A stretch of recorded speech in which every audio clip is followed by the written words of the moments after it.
नमस्कार दोस्तों, आज एक नई ऊर्जा और नई पहल के साथ में हमने शुरू किया है संपूर्ण रीजनिंग का सार। इसको हम सीरीज़ 2 में डिवाइड करेंगे। पहली सीरीज़ आज पढ़ रहे हैं, एक दो दिन के बाद में सीरीज़ 2 पढ़ेंगे। ये जो सीरीज़ 1 और 2 बनाई गई है संपूर्ण रीजनिंग का सार, ये स्पेशल बात करें तो BSTC और PTT एग्ज़ाम 2020 को ध्यान में रखते हुए बनाई गई है। यदि आप अदर एग्ज़ाम कांस्टेबल, पटवारी या RS या फिर कोई अन्य प्रतियोगी परीक्षा जिसकी परीक्षा एक ही दिन में होती हो तो उसके लिए भी आपको ये बेहद महत्वपूर्ण और लाभदायक साबित होगी। और इस संपूर्ण रीजनिंग के सार की जो खास विशेषता यह है, इसमें आपको 100 क्वेश्चन मिलेंगे, वो भी अलग अलग टाइप के, यानी 100 टाइप के क्वेश्चन मिलेंगे। यानी रीजनिंग का पूरा एक तरह में कहे तो ये सारा सार है। ठीक है, आइए शुरू करते हैं इस रीजनिंग की संपूर्ण सार में। पहला क्वेश्चन हमारा क्या है, वो क्वेश्चन है दिए गए शब्दों को अंग्रेजी वर्ण क्रम अनुसार व्यवस्थित करना है, वो भी अंग्रेजी के अल्फ़ाबेट के अनुसार, और बताया कि कौन सा शब्द प्रथम होगा और कौन सा शब्द अंतिम होगा। यानी आपको ABCD और E ऑप्शन तक मीनिंगें दे रखी हैं, उन मीनिंग को देखना है कि कौन सा अक्षर ABCD के अकॉर्डिंग पहले आएगा और कौन सा बाद में मीनिंग आएगी। तो सबसे पहले बात करते हैं, प्रत्येक मीनिंग का अक्षर J है और एक मीनिंग ऐसी है जो अलवर वाली, उसमें अब क्या आ रहा है, पहले A आ रहा है। तो सबसे पहले कौन आएगा, अलवर वाला A आएगा, यानी C ऑप्शन पहले आएगा। इससे यदि आप चेक करते हैं तो सबसे पहले B आ रहा है, इधर A आ रहा है, इधर A आ रहा है, तो हमारा ऑप्शन क्या राइट हो गया, C। ठीक है, यदि चाहे तो आप अंतिम अक्षर भी चेक कर सकते हैं। उसके बाद में देखते हैं कि सब में J है, तो J को काटते हुए चलिए, आप J को काट दीजिए, प्रत्येक का J, और इसको छोड़ दीजिए क्योंकि ये पहले नंबर पे आ चुका है। फिर आप देखेंगे J के बाद में प्रत्येक में A आ रहा है, A को काट दीजिए, A को काट दीजिए, यानी ये तीनों में से कोई होगा जो दूसरे नंबर पर आएगा। लेकिन यहाँ पर H बैठा है, तो H होगा जो A के सबसे बाद में तो आता है, यानी H कहाँ पे आएगा, सबसे लास्ट में आएगा। तो ये हमारा जोड़ा बन जाएगा, पहले नंबर पे C और सबसे लास्ट में नंबर पे कौन आएगा, E। तो इस प्रकार के क्वेश्चंस हैं जो प्रतियोगी परीक्षाओं में अक्सर पूछे जाते हैं, तो आप इनको भी ध्यान में रखना। और यदि ये वर्णमाला क्रम की बात करूं मैं टॉपिक की, तो इसमें आपको कुछ चीज़ें आपको ध्यान में रखनी होगी। ठीक है, उसके बारे में बात करते हैं। तो जैसे कि आपको ABCD आप पढ़ते भी आए हैं, A से लगा करके Z तक आपको ध्यान में भी होगा। ठीक है, इसका आप सीधा क्रम और उल्टा क्रम दोनों ध्यान में होना चाहिए। सीधा क्रम तो ये होता है A से लगा करके डॉट डॉट डॉट Z तक, और उल्टा क्रम होता है Z से लगा करके वापस कहाँ पे चल रहा है, A पे चल रहा है। यानी इसके कई बार वो भी क्रम पूछा जाता है कि यदि सीधे ABCD में A आता है तो उल्टी ABCD में इसके नीचे भी क्या आता है, Z आता है। यानी आपको ऐसे क्रम याद रखने होंगे जिससे A का विपरीत क्रम क्या होगा, Z होगा, यानी आज़ाद। क्रम की बात करें तो A का सीरियल नंबर 1 कहते हैं और Z का क्या कहते हैं, 26 कहते हैं। यदि इन दोनों की योग करेंगे तो 27 आना चाहिए। यानी जब भी आपको बोले कि विपरीत क्रम ज्ञात करें, तो कोई भी अक्षर दे, उसके सबसे पहले आपको क्या ज्ञात करोगे कि वो कितने नंबर पे आ रहा है सीधे क्रम में, और उसको सीधा 27 में से घटा देंगे तो उसका क्या आ जाएगा, विपरीत क्रम आ जाएगा। वैसे इसको आपको याद करने के लिए B का विपरीत क्रम Y होता है, बॉय, कक्स, दही बड़ा, ऐसे इंजीनियर, विदेशी, टोटल आपको कहीं भी जो भी आप बुक पढ़ रहे हैं उसमें आपको मिल जाएगा। यानी आपको उसमें क्या करने हैं, याद करने हैं। और उसके अलावा कुछ चीज़ें और हैं जो मैं बता देता हूँ आपको यहाँ पे। एक होता है सूत्र, आपको इजोटी वाला सूत्र होता है, इजोटी। यानी इसमें क्या होगा कि आपको 5-5 के क्रम में याद करने को मिल जाएगा। सीरियल नंबर E का 5 है, J का 10 है, O का 15 है और T का 20 है और Y का कितने हो गए, 25 हो गए सीरियल नंबर। जिससे कि क्या होगा कि इसके आसपास वाला कोई अक्षर होगा तो हम पहचान लेंगे कि जैसे कि K कितने सीरियल नंबर पे आता है, तो J के बाद में K आता है, तो J का 10 है तो K का क्या हो गया, 11 हो गया। और यदि विपरीत क्रम में जब आते हैं तो एक और सूत्र आता है जिसका नाम है बगल कव, बगल कव। यानी V 5 पे आएगा, Q 10 पे आएगा, L 15 पे आएगा, G 20 पे आएगा और B कितने पे आएगा, 25 पे आएगा। ये बगल कऊ का फॉर्मूला होता है। तो ये 2-4 चीज़ें आपको ध्यान में रखेंगे तो ये वाली जो वर्णमाला परीक्षण है बहुत ही ईजी पड़ेगी। और ये प्रत्येक जो एग्ज़ाम होता है उस एग्ज़ाम में इसमें 3 से 4 क्वेश्चन पुटअप होते रहते हैं। चलिए हम आगे बात करते हैं। नेक्स्ट अगला क्वेश्चन है कि अंग्रेज़ी वर्णमाला में दाएं से 18वां अक्षर, दाएं मतलब राइट से कौन सा अक्षर है, 18वां अक्षर है, के बाएं बाया कौन सा अक्षर है, 7वां अक्षर है, कौन सा होगा। यानी अंग्रेज़ी वर्णमाला दे रखी है आपको ABCD, जिसमें कह रहा है कि दाएं से 18वें अक्षर के बाएं 7वां अक्षर है, कौन सा होगा। तो इस प्रकार के क्वेश्चन में दोस्तों कैसे सॉल्व करते हैं ये नहीं हमेशा आपको ध्यान में रखना। जैसे मैथ में आप चिन्हों का गुणा करते हैं, ये नहीं समान समान चिन्ह आपने देखे होंगे, तो उन सब का आंसर क्या होता था, गुणा करते तो प्लस ही आता, ठीक है। और असमान चिन्ह होते माइनस और प्लस, तो उसका क्या आता, हमेशा माइनस आता था। ठीक वैसा ही हम यहाँ पर एक अप्लाई करेंगे। यदि राइट और लेफ़्ट हो या फिर लेफ़्ट या राइट हो, आपके प्रश्न में एक बार लेफ़्ट दे दे एक बार राइट दे दे, तो वहाँ पर हमेशा क्या करेंगे आप लोग, उन दोनों को जोड़ेंगे। क्या करेंगे, जोड़ेंगे। और यदि आपको दोनों ही बार लेफ़्ट दे दे तो आपको घटाना है, दोनों ही बार आपको राइट दे दे तो भी आपको क्या करना है, घटाना है। ये चीज़ आपको ध्यान में रखना है। और यहाँ पर क्या दिया, पहली बार राइट दिया, दूसरी बार क्या दिया, लेफ़्ट दिया, तब यहाँ पर क्या होंगे, जुड़ेंगे। जब आप जुड़ेंगे तो 18 में जब 7 जोड़ोगे तो कितने हो जाएंगे, 25 हो जाएंगे। और गिनती वहीं से शुरू करेंगे जहाँ पे सबसे पहले आपको उस मीनिंग में यानी उस प्रश्न में जहाँ जिस दिशा के पीछे से लगा हुआ मिले वहीं से आपको जोड़ना है। तो यहाँ पर से किसके पीछे लगा हुआ है, दाएं से लगा हुआ है।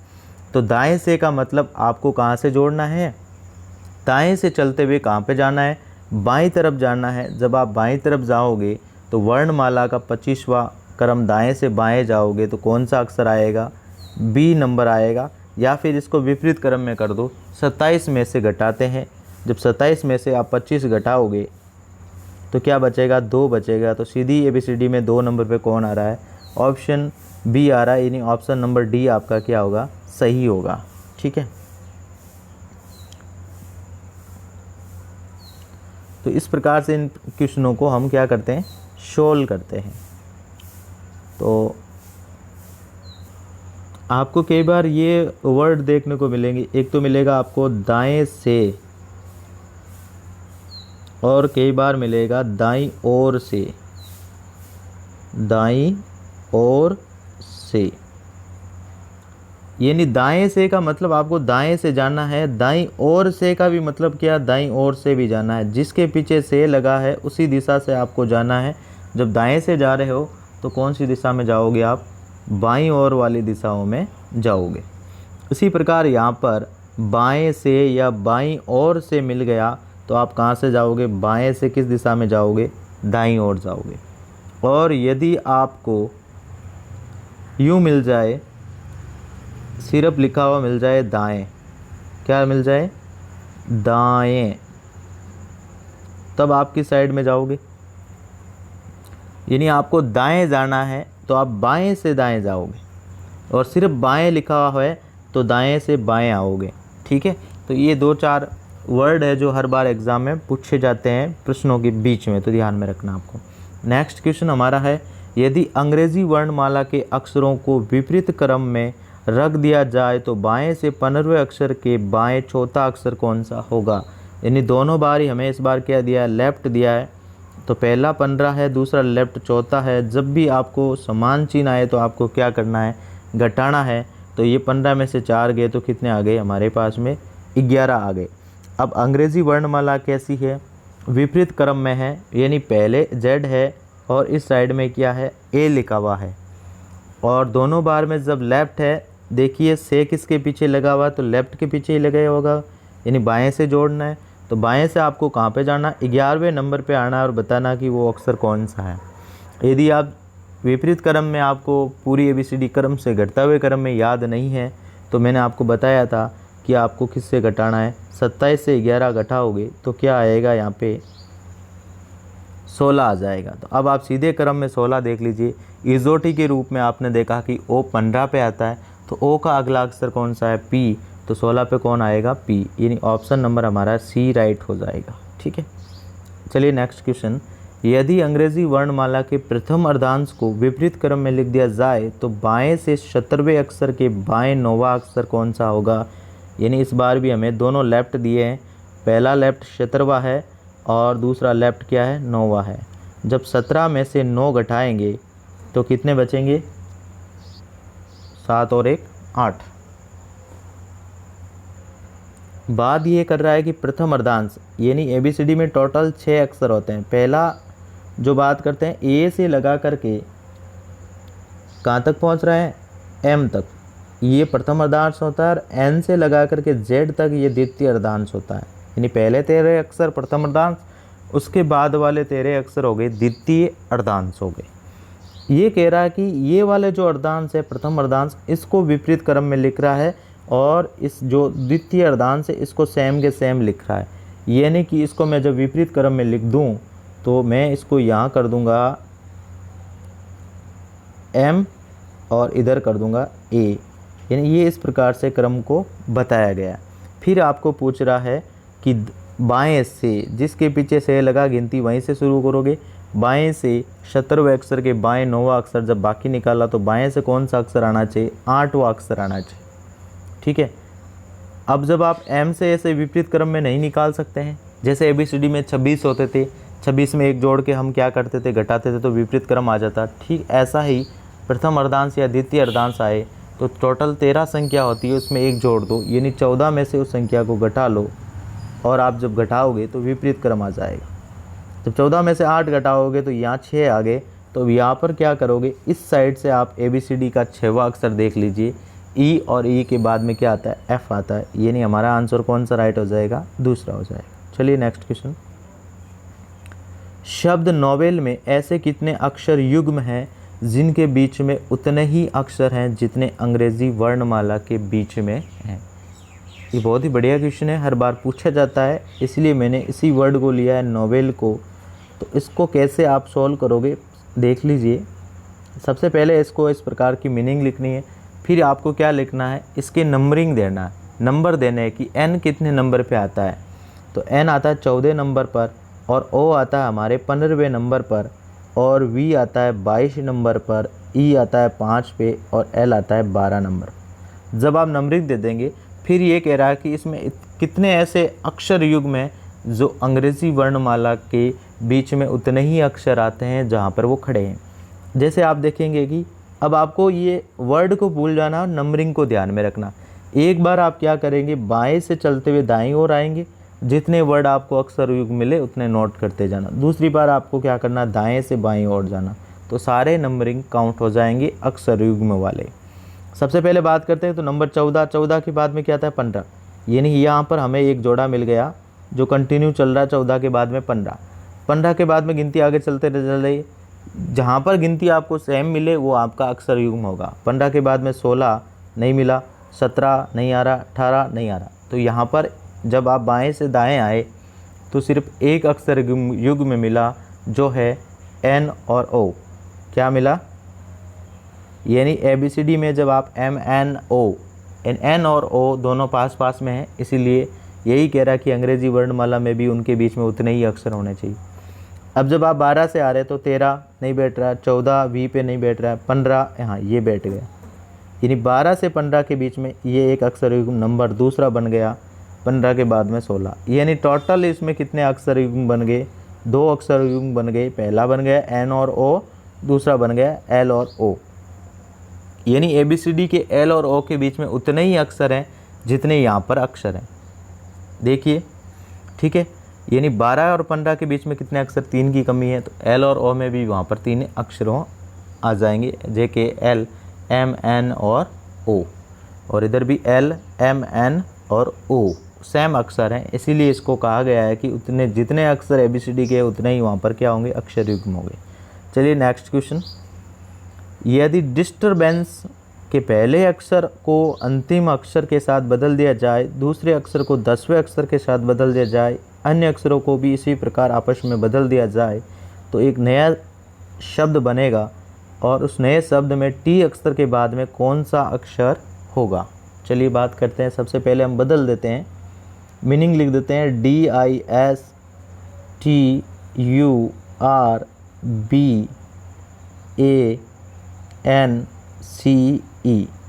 और इसमें आप टोटल कर लीजिए कितने अक्षर हैं। 1 2 3 4 5 6 7 8 9 10 और 11 है। तभी ये कह रहा है कि पहले को अंतिम में बदल दो, यानी जहाँ पहला अक्षर है वहाँ क्या लिख दो, अंतिम अक्षर के नीचे लिख दो, और अंतिम जहाँ है वहाँ पहले अक्षर के नीचे लिख दो। आ गया समझ में? ये चीज़ कहना चाहता है। दूसरे को 10वें के साथ बदल दो, यानी ये सी कहाँ आ जाएगा दूसरे नंबर पे, और ये आई कहाँ आ जाएगा 10वें नंबर पे। तीसरे को 9वें नंबर के साथ में, तो ये एन यहाँ आ जाएगा और एस यहाँ आ जाएगा। फिर चौथे को क्या कर रहा है 8वें। इसी प्रकार आपको क्रम बदलते हुए चलना है, ठीक है। और ये बी यहाँ आ जाएगा, यू यहाँ आ जाएगा और आर ये आ जाएगा। उसके बाद में कह रहा है कि जो ये आपका एक नया शब्द बना है जिसमें टी अक्षर के बाद में कौन सा अक्षर है, तो ये टी अक्षर ये है, इसके जस्ट बाद में कौन सा आ रहा है, एस आ रहा है, तो आपका आंसर कौन सा होगा, एस होगा। चलिए नेक्स्ट क्वेश्चन। तो ये जो एक क्वेश्चन और हमारा बच गया है शायद, जो वर्णमाला से संबंधित था, उसको हम साथ में अभी लेकर चलते हैं।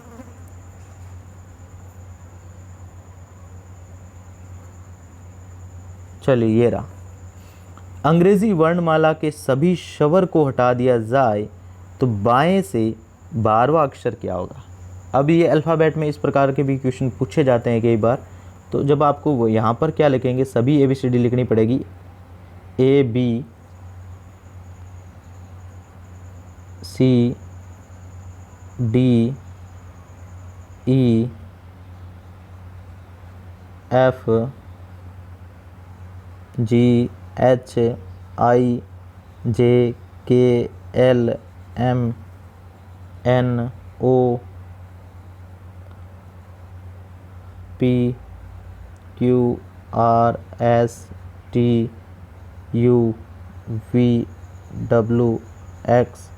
HIJKLMNOPQRSTUVWXYZ, ठीक है। ये N है यहाँ पे, ये O है और ये P है। चलिए अब कह रहा है कि सभी स्वर को हटा देना है। स्वर कितने होते हैं, सबसे पहले तो ये चीज़ आपको ध्यान में होनी चाहिए कि अंग्रेज़ी वर्णमाला में स्वर 5 होते हैं, जो कौन कौन से होते हैं, A, E, I, O और U होते हैं, ठीक है। तो इनको आपको हटा देना। जैसे मैंने A को हटा दिया, पूरा तरीके से हटा दीजिए। इसके बाद में E को हटा दिया, A, E और I, G, H,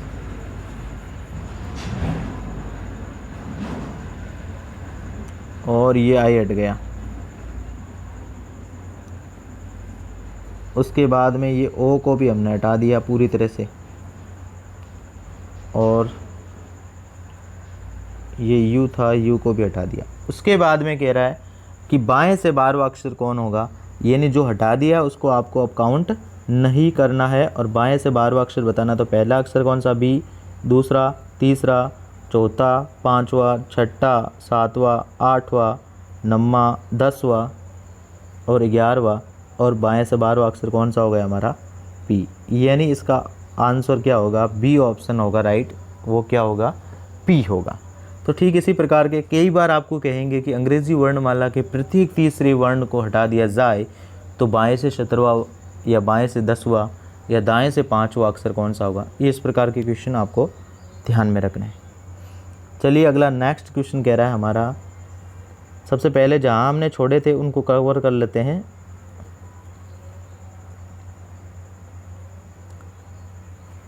चलिए 5 हो गया हमारा, 6 भी हो गया, और 7वां क्वेश्चन। ये अब जो अगला टॉपिक आ रहा है हमारा कोडिंग और डिकोडिंग से संबंधित है। इसमें भी अक्षर 2 या 3 क्वेश्चन हर बार पूछे जाते हैं। चलिए शुरुआत करते हैं इस टॉपिक की। ये कह रहा है कि यदि हाथी को घोड़ा कहा जाए, घोड़े को गधा कहा जाए, गधे को बिल्ली कहा जाए, बिल्ली को कुत्ता कहा जाए, कुत्ते को बैल कहा जाए, बैल को शेर कहा जाए, शेर को बाघ कहा जाए, तो किसान खेत किससे जोतेगा, यानी हमारा आंसर हमेशा पीछे वाली लाइन में इस प्रकार से छुपा होगा। एक कहानी के रूप में कहता है इसको ये कहा जाए, इसको ये कहा जाए, चलो कहने दो, लेकिन हमें ये थोड़ा सा लॉजिक यहाँ पर आंसर होना चाहिए कि किसान खेत किससे जोतेगा, यानी यहाँ इसमें ऐसा कौन सा यंत्र दिया गया है जो ऊपर वाली लाइन में जिससे खेत जोतता है। ऐसा नहीं हम वहाँ पर ट्रैक्टर लिख दें, ट्रैक्टर ही नहीं, ऊपर वाले ऑप्शन में है ही नहीं। तो ऊपर वाले ऑप्शन में खेत जोतने वाला जो ऑप्शन लिखा गया है किससे जोतता है खेत, तो पुराने ज़माने में किसान खेत जोतता था बैल से, ठीक है। तो बैल से खेत जोतेगा। तो अब आपको इन ऊपर वाले वाक्य में देखना है कि बैल को क्या कहा जाता है, वही आपका आंसर होगा। यानी हमें रीजनिंग में जो भी लिखा है उसको मानना है, कथन और तर्क वितर्क नहीं करना है वहाँ पर। तो यहाँ देखिए बैल को क्या कहा जाता है, शेर कहा जाता है, तो हमें ये मानना है कि शेर। तो इसका आंसर क्या होगा, किसान खेत किससे जोतेगा, शेर से जोतेगा, तो वो आंसर शेर होगा।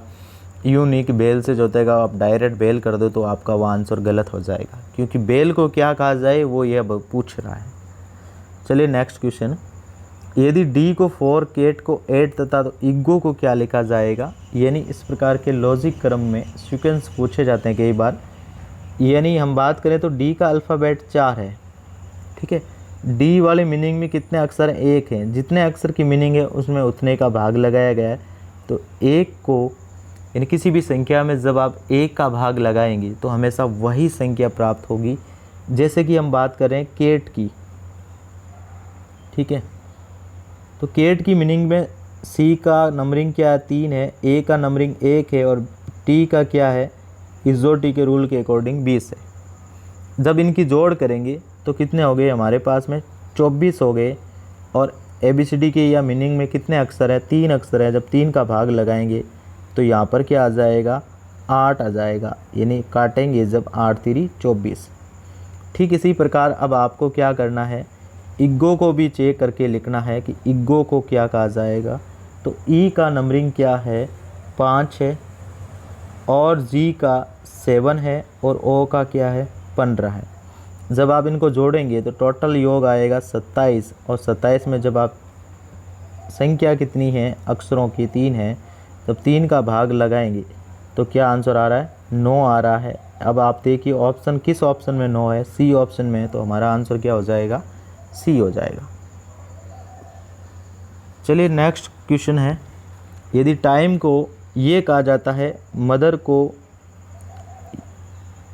ऑप्शन के रूप में लिखा जाता है, तो उसी कोर्ट भाषा में बोथ को क्या लिखा जाएगा। हमारे पास में ये 4 ऑप्शन है।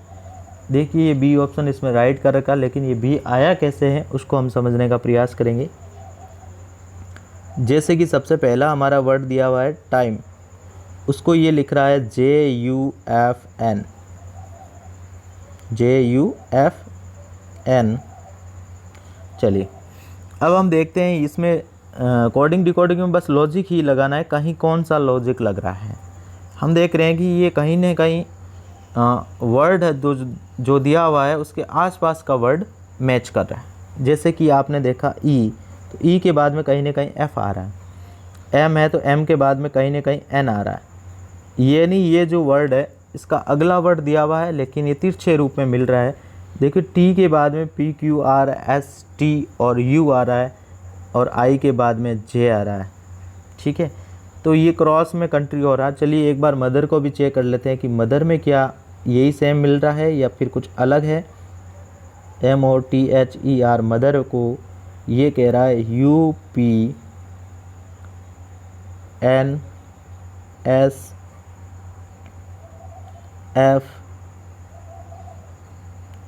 और क्या कह रहा है, आई, ठीक है।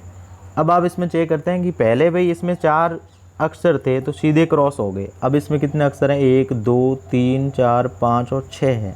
तो कहीं ना कहीं ऐसा होगा कि बीच वाला सीधा सीधा कॉमन मिलेगा। चलो क्रॉस करते हैं। एम के बाद में एन कहाँ आ रहा है इस मीनिंग में, देखिए यहाँ आ रहा है, तो ये MN हो गया, ठीक है। तो ये ओ के बाद जस्ट P आ रहा है, देखो बीच वाला बीच में सीधा सीधा हो जाएगा और आसपास वाले क्या हो जाएंगे, इसमें क्रॉस में हो जाएंगे। टी के बाद में U आ गया, H के बाद में ये I आ गया, R के बाद में S आ गया और E के बाद में F आ गया, ठीक इसी प्रकार अब आपको बोथ को चेक करना है कि बोथ में क्या होगा। तो चलिए बोथ को चेक करते हैं। तो अब आप देखिए बी के बाद में सी आना चाहिए, ओ के बाद में क्या आना चाहिए, पी आना चाहिए कहीं ना कहीं, और टी के बाद में क्या आता है, P Q R S T U आता है, और एच के बाद में क्या आता है, आई आता है। तो ये हमारा पी सी आई और यू वाला ऑप्शन कहाँ पे है, ये यहाँ पे है बी ऑप्शन। तो ये हमारा क्या हो जाएगा, आंसर राइट हो जाएगा। नेक्स्ट क्वेश्चन देखते हैं। यदि बेड को 8514, लेट को 3165 लिखा जाए तो टेबल को कैसे लिखा जाएगा। ये बहुत ही ईजी क्वेश्चन है और हर बार एग्जाम में पूछा जाता है। इसमें कुछ ही नहीं करना है, इनको जो नंबरिंग दे रखी है उसी वर्ड की नंबरिंग, प्रत्येक वर्ड की नंबरिंग सेम होगी, उस वर्ड के लिए एक यूनिक नंबरिंग होगी। ठीक है, जैसे कि मैं यहाँ चेक करूँ कि ए बेड में ए तीसरे नंबर पे, तो तीसरे नंबर की नंबरिंग 1 है। यदि लेट में ए दूसरे नंबर पे है तो उसकी भी नंबरिंग क्या होगी, 1 ही होगी। यानी आपको क्या करना, ऊपर जो दे रखी है ABCD के अक्षर और नीचे जो दे रखा है उसको आपको चूज करके बस उसकी नंबरिंग चेक करनी है। नंबरिंग कैसे चेक करेंगे, जैसे देखिए TABL और E, ये मैंने लिख दिया टेबल। अब इसका पूछ रहा है तो देखिए टी ऊपर वाले मीनिंग में टी कहाँ पे है, लेट में टी है, तीसरे नंबर का अक्षर है, तीसरे नंबर के अक्षर पे क्या आ रहा है, 6 आ रहा है। ए कहाँ पे है, ए दोनों पे है, सेम नंबर है तो ए का नंबर 1 है।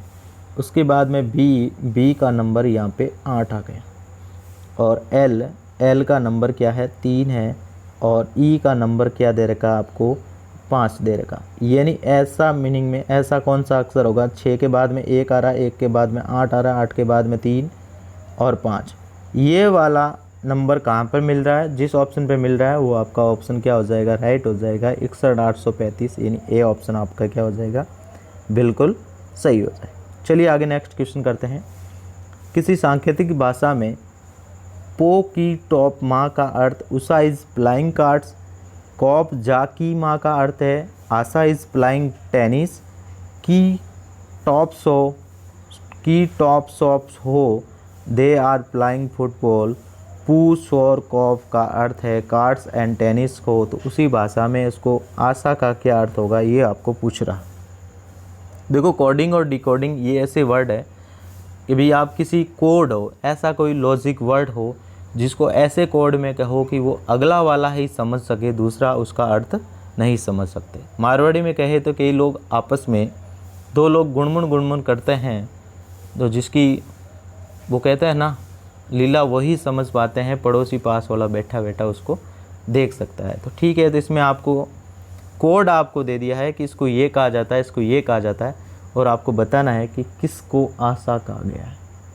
तो सबसे पहले देखिए कि आशा है किस में है, आशा हमारे दूसरे नंबर वाले में है। ठीक है, तो हमें ये जो वर्ड दे रखे इन सब का अर्थ ज्ञात करेंगे तभी हमें आशा का नाम पता चलेगा। ठीक है, तो अब हम देखते हैं कि इसमें कौन सा ऐसा कॉमन वर्ड है जो सब में आ रहा है। जैसे कि यहाँ पर भी है 2 वर्ड है, की और माँ, की और माँ यहाँ पर भी आ रहा है।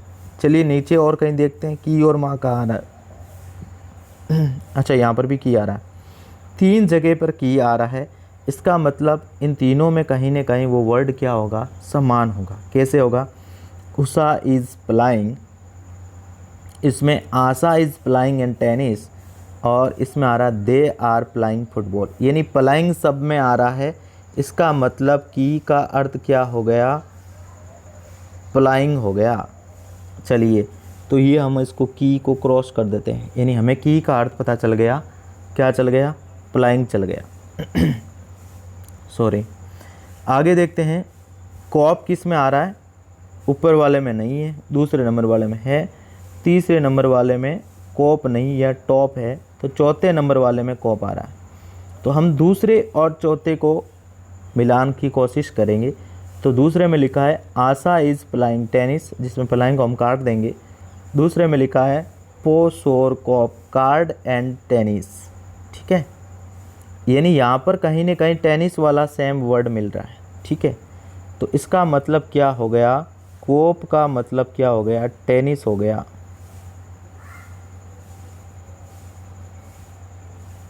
ये टेनिस हो गया ऐसा, ठीक है। अब हम क्या करेंगे, इसमें टेनिस को काट देंगे और इधर टेनिस किसका अर्थ है, कॉप का अर्थ है, वो काट लेंगे। अब हमारे पास में जा और माँ बचा, इनमें से कोई होगा। इज कहाँ पे है,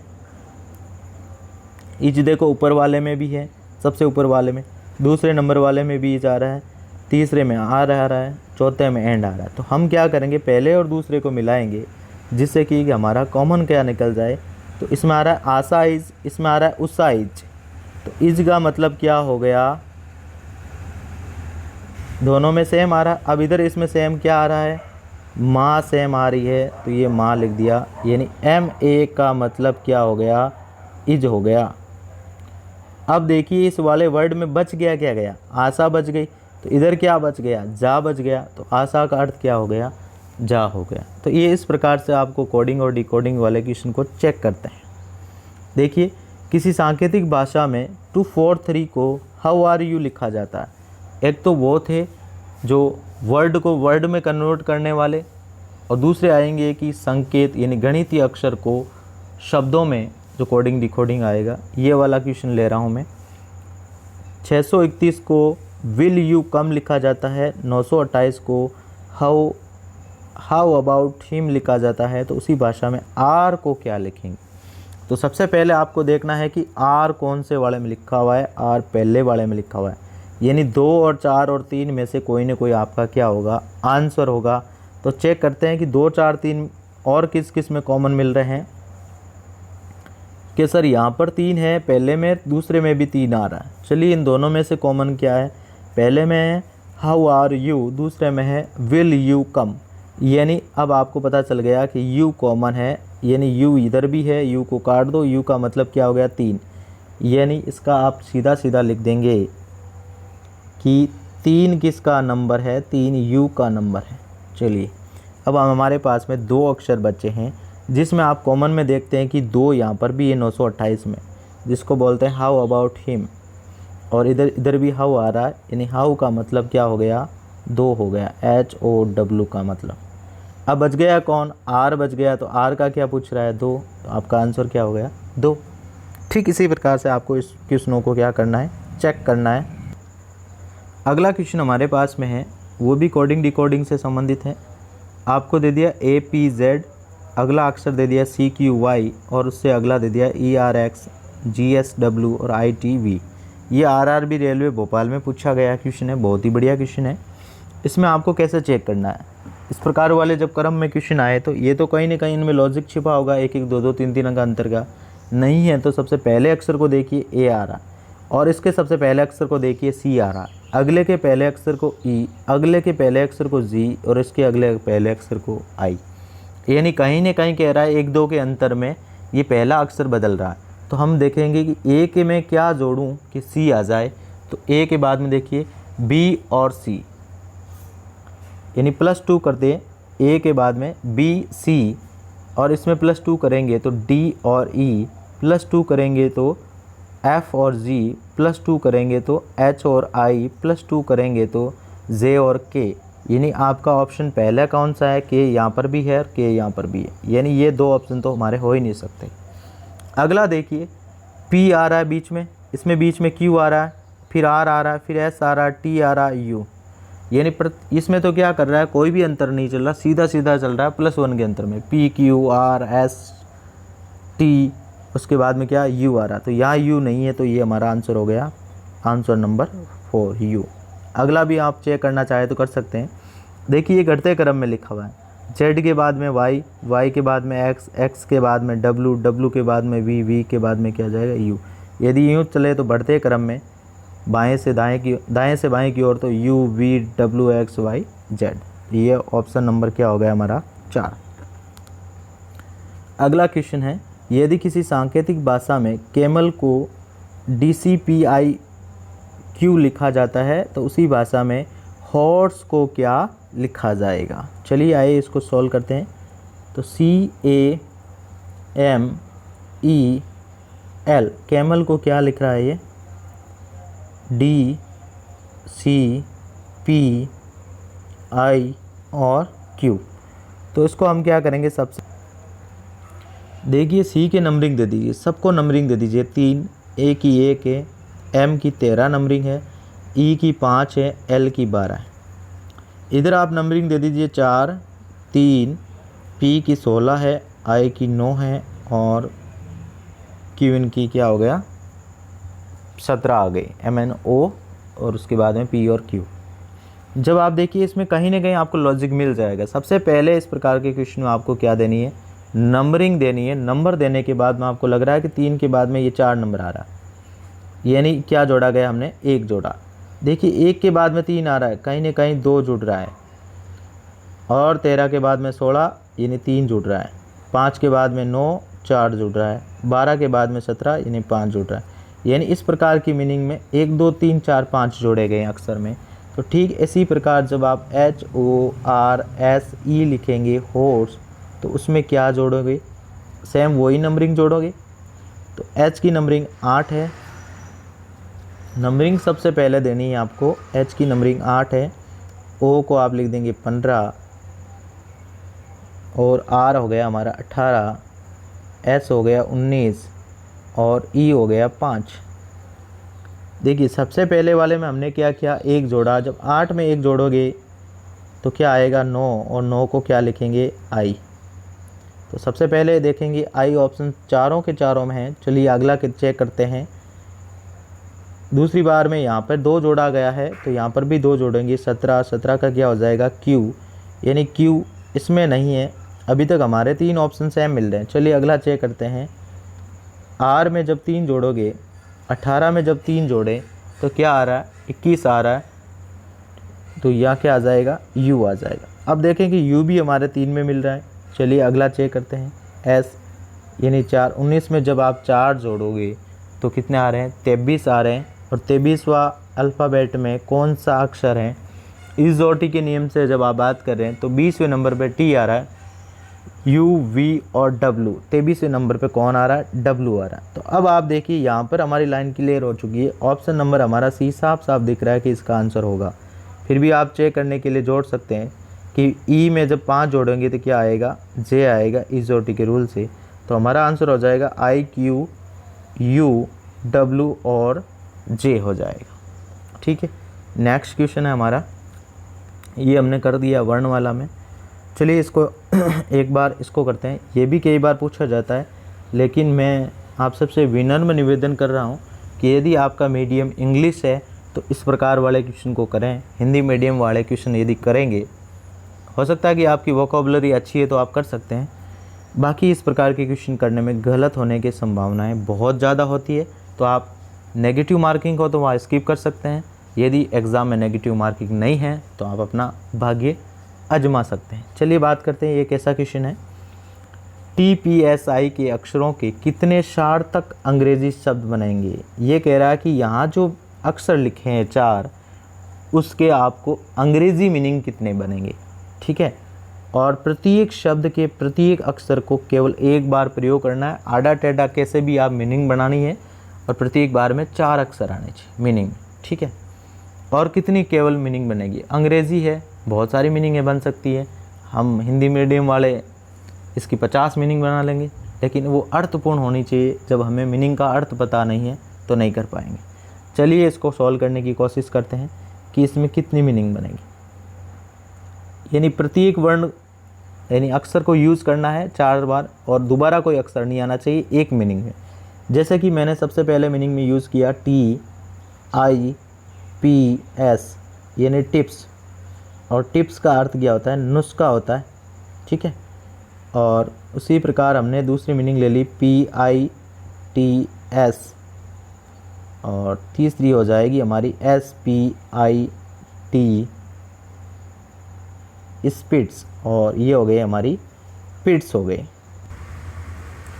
तो ये इसका हो गया नुस्खा या तरीका, किसका हो गया टिप्स का। और पिट्स का अर्थ होता है गड्ढा, और स्पिट्स का अर्थ होता है कहीं भी थूकते हो तो थूकना होता है, स्पिट्स का अर्थ थूकना। ठीक है, तो इस प्रकार का क्वेश्चन है। एक बार हर एग्ज़ाम में कभी न कभी एक आधा क्वेश्चन पूछा जाता है। अगला क्वेश्चन हमारा है, यदि किसी कूट भाषा में आपको गोट को 20 127 लिखते हैं तो उसी कूट भाषा में SON को क्या लिखोगे? चलिए बात करते हैं। GOT, यदि हम इसको सीधी नंबरिंग दें तो G का 7 होता है, O का 15 होता है और T का 20 होता है। तो यहाँ हमें क्या मिल रहा है? उल्टा मिल रहा है, यानी 20 127 मिल रहा है। तो कहीं ना कहीं और कोई लॉजिक छुपा होगा।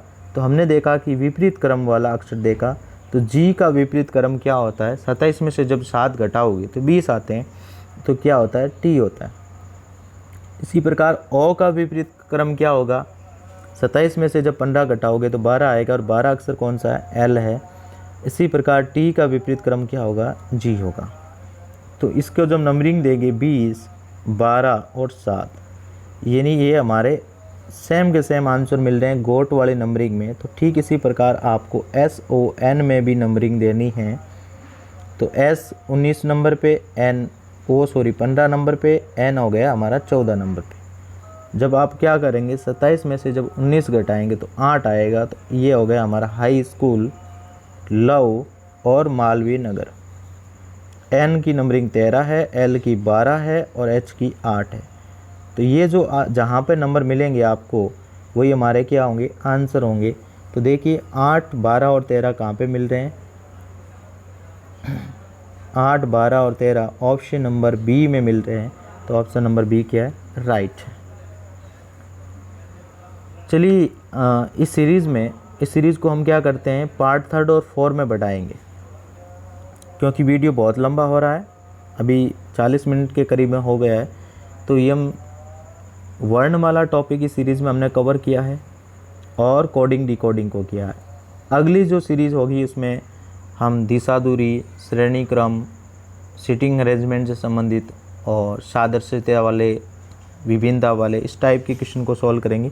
जल्द ही 1-2 घंटे के अंतराल में सीरीज़ नंबर 2 में अपलोड कर दूंगा।